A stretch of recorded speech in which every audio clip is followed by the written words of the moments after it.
Halo teman-teman, selamat datang di channel Biblioflogi.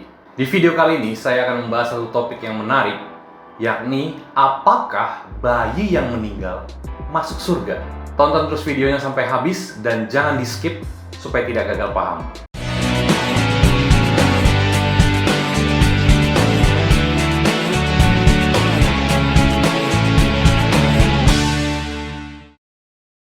Oke, sebelum kita lanjut nonton videonya, jangan lupa untuk klik subscribe dan aktifkan tanda loncengnya supaya setiap kali channel ini update video-video terbaru, kamu bisa terus mengikutinya. Teman-teman, pertanyaan ini merupakan salah satu isu yang sukar untuk dijawab secara tuntas. Tidak ada data Alkitab yang eksplisit dan memadai untuk sampai pada jawabannya secara meyakinkan. Bagi sebagian orang yang pernah mengalami keguguran atau kematian bayi, pertanyaan ini merupakan isu yang sensitif.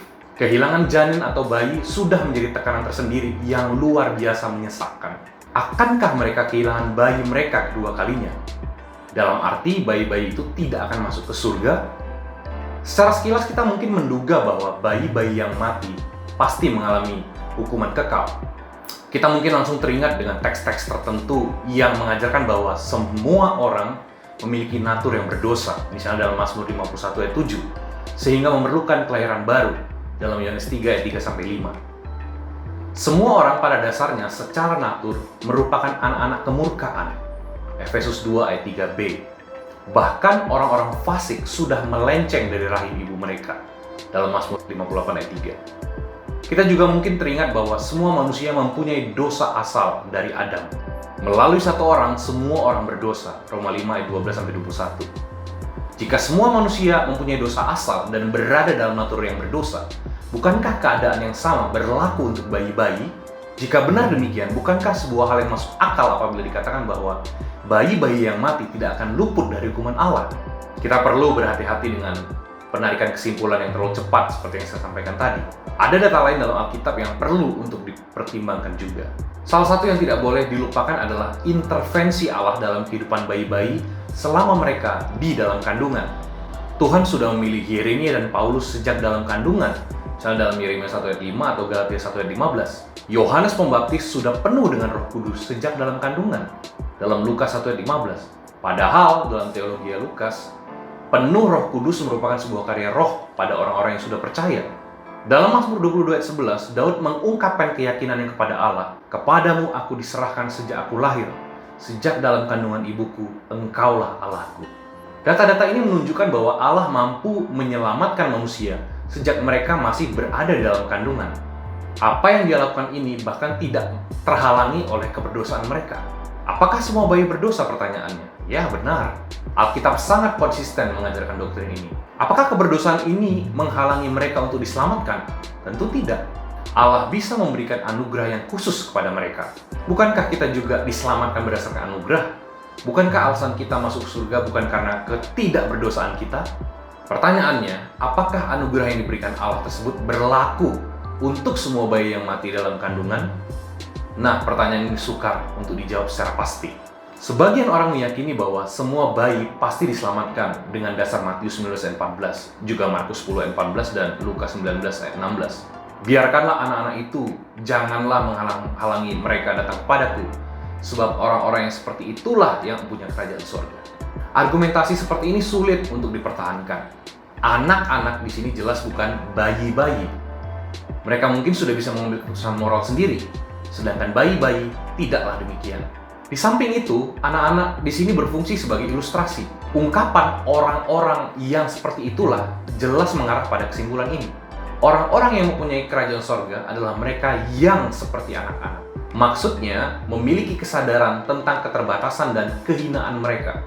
Dalam Matius 18 ayat 1-5. Dalam budaya Yahudi kuno, anak-anak benar-benar tidak dipandang sama sekali. Itulah sebabnya murid-murid Tuhan Yesus sendiri menghalangi orang tua yang hendak membawa anak-anak mereka kepada Tuhan Yesus. Karena mereka beranggapan bahwa sang guru sedang sibuk dengan urusan lain yang lebih penting. Walaupun argumentasi ini tidak kuat, tapi saya sepakat dengan kesimpulan yang diambil. Dalam anugerah Allah, semua bayi yang meninggal akan masuk ke dalam surga. Kita sudah mendengar beberapa contoh yang saya sebutkan dan yang saya ambil dalam Alkitab, bahwa Allah dapat bekerja secara khusus pada diri bayi-bayi sejak mereka dalam kandungan. Tidak tertutup kemungkinan bahwa dia akan melakukan hal yang sama pada semua bayi. Alasan lain berhubungan dengan keadilan Allah. Alkitab mengajarkan bahwa orang-orang berdosa akan dihukum berdasarkan motivasi dan perilaku mereka yang berdosa. Dalam Roma 2 ayat 6, ayat 16, ayat 27, dan 2 Korintus 5 ayat 10. Hal ini tidak berarti bahwa keselamatan seseorang ditentukan oleh perbuatan baik. Keselamatan adalah murni pemberian Allah dalam Kristus Yesus. Perbuatan baik hanya berdampak pada pujian atau pahala dari Tuhan. Dalam 1 Korintus 4 ayat 5. Tapi bukan keselamatan. Namun kebinasaan merupakan upah dosa. Roma 6 ayat 23, 1 Korintus 1 ayat 18. Orang-orang yang dihukum kekal dihakimi berdasarkan perbuatan mereka. Wahyu 20 ayat 12. Sehubungan dengan hal ini, kita juga perlu mengingat bahwa murka Allah turun atas mereka yang menindas kebenaran dengan kelaliman. Roma 1 ayat 18. Artinya, mereka seharusnya sudah mengetahui keberadaan Allah melalui ciptaan dalam Roma 1 ayat 19-20 maupun hukum moral yang ditaruh Allah dalam hati setiap manusia. Roma 2 ayat 12-15. Mereka seharusnya memuliakan Allah berdasarkan penyataan ilahi itu. Dalam kenyataannya mereka justru menindas kebenaran itu. Pada waktu mereka dihakimi oleh Allah, mereka tidak dapat berdalih. Roma 1 ayat 20. Nah, kesalahan-kesalahan ini tidak berlaku untuk bayi-bayi. Mereka belum dapat membedakan yang baik dan yang jahat. Mereka belum bisa mengetahui kebenaran. Mereka belum dapat dikatakan menindas kebenaran. Allah yang penuh kasih di dalam kedaulatan, hikmat, dan kemurahannya yang melampaui segala pengetahuan berkenan menyelamatkan semua bayi. Oke teman-teman, itu dia tadi video yang bisa saya bagikan. Semoga memberi informasi yang bermanfaat. Sampai bertemu di video selanjutnya dan God bless you.